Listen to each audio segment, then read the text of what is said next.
A very good evening to you. I'm Dwayne Burbick with your Business Day. CEO of Grace Kennedy, Don Webby, says he will increase efforts to rebuild confidence in corned beef consumption here in Jamaica. Mr. Webby, who was speaking at his company's annual general meeting in Kingston on Wednesday, said sales of corned beef have not recovered despite a lifting of the ban on the product. One thing we don't know from 1922 until now, right? When it comes to our consumers, we take no charges. Zero.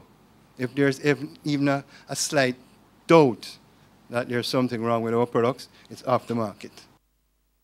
Mr. Webby said the ban on corned beef imports took him by surprise. He said his company's supplier was not being investigated and consistently got high marks for the safety of its products.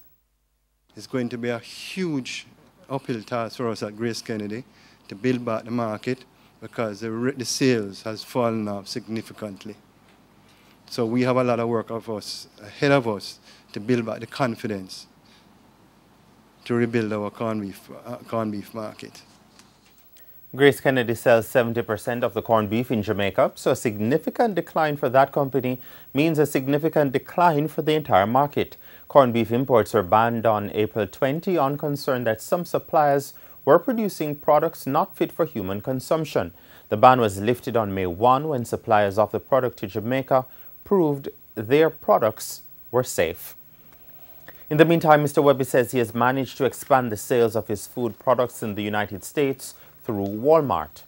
We have entered into an agreement with Walmart that were our patties, the Grace patties, and by the way, they taste really, really, really good, especially the beef patty, right?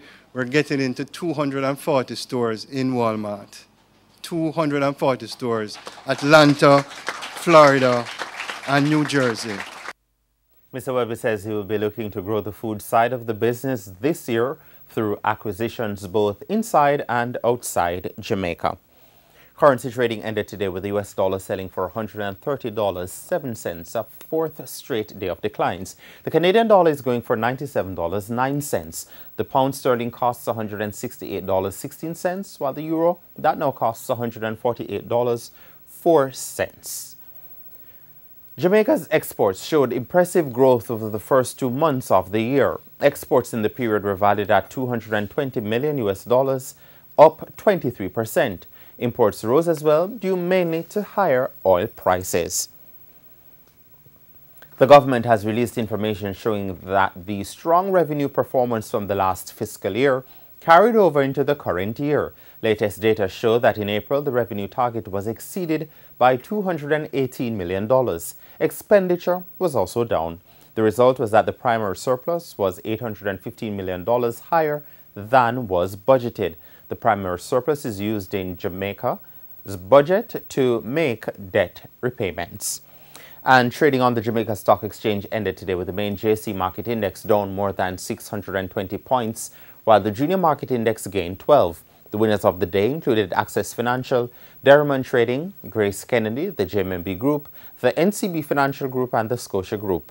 On the losing end were Cable and Wireless, Dolphin Cove, the KLE Group, Mayberry Investments, the Sagicor Group, and Supreme Ventures. That's your Business Day. I'm Dwayne Burbick. Good evening.